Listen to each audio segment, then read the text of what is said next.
Hi, my name is Bronwyn. I'm a mom of 2 boys and a dog, and I have a full-time career.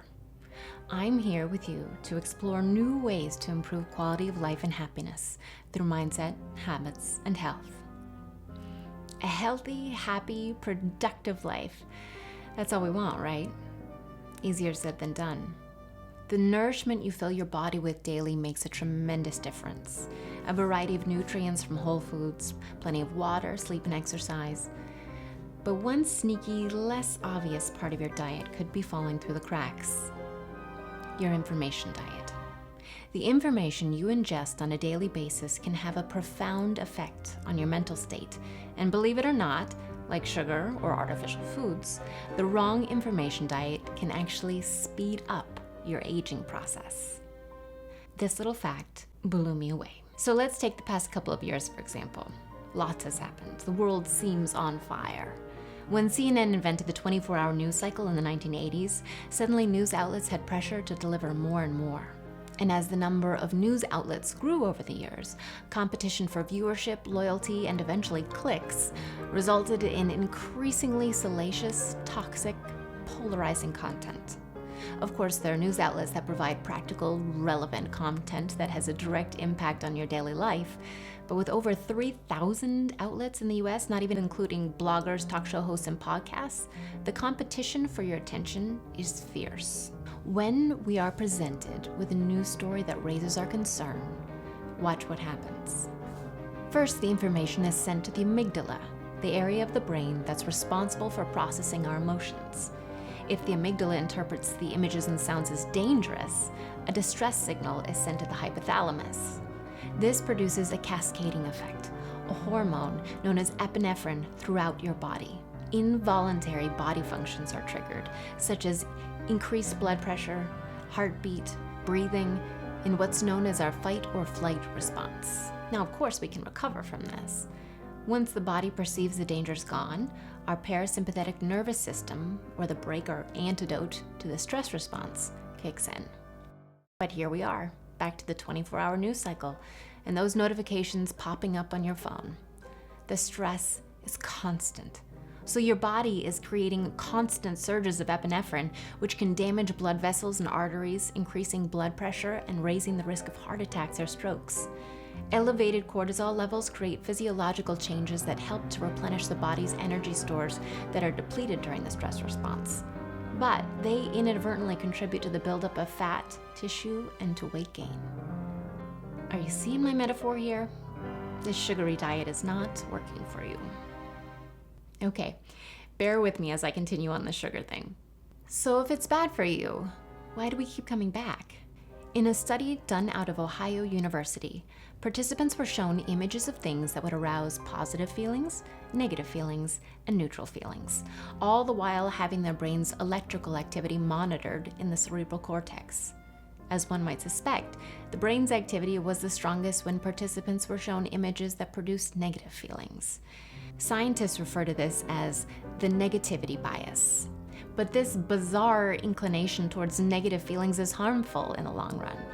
Consistent, repeated exposure to stress is literally damaging our DNA. Let's talk telomeres. A telomere is like the plastic casing at the end of a shoelace. It helps the shoelace stay intact. A telomere literally protects our DNA strands. Every time our cells divide, we lose a little bit of our telomeres. Alyssa Epel and Elizabeth Blackburn won the 2009 Nobel Prize for the discovery of a built-in mechanism to help replace our telomeres in an enzyme called telomerase. But when we expose ourselves to constant stress and our cortisol levels are regularly elevated, see a telomere. Now the cell has died. According to an article from the American Psychological Association, our brains are constantly looking for threats to our survival. When we expose our bodies to years of chronic stress arousal, we see effects that override normal aging, making our telomeres look like they're from a significantly older person. But what's so super wild about all this is that when we read the news, we're not actually in any danger. As physician and author Dr. Gabor Mate says, in the world, we don't respond to what happens. We respond to our perception of what happens. How many of the stories that you read on a regular basis have a direct impact on your life? But our bodies don't know that. According to Blackburn and Epple, even perceived stress can shorten and degrade our telomeres. Now, we all have stress in our lives, and that's not going to go away.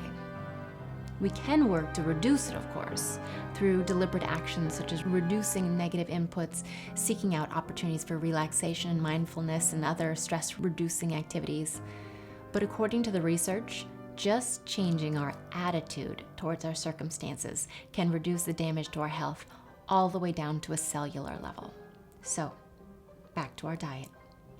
What practical tips can I offer you to reduce your sugar intake? Well, there are a whole slew of ways that you can regulate what content you put into your information diet, but here's one tip. I don't read the news. I'm just kidding. I do read the news, but from only a few trusted sources and with a grain of salt. I click on articles that I perceive to be relevant to my life. Of course, that is a trick considering this is a whole industry that thrives on making you believe that everything is relevant to your life. I turn off all notifications because I know I'll get notified by somebody if it's really important for me to know. And lastly, I treat the news like I treat sugar, a spoonful at a time. Okay, I don't actually eat a spoonful of sugar every day. I'm running thin on this metaphor, so please just bear with me. The only time I read the news is when I'm doing my daily stretching. Stretching is a habit that I find necessary but boring, and remembering to do it daily was a challenge. By only reading the news when I stretch in the morning, I find that I'm not only able to be entertained during a tedious task, but I'm more likely to remember to do it, and I'm limited on how long I read. I set a timer for each body part, and when the timer rings, I'm done. No more news. I would love to hear your tips for how you filter and sift through the constant blast of disaster and doom coming from the news. Please leave them in the comments below. Thank you for spending time with me today.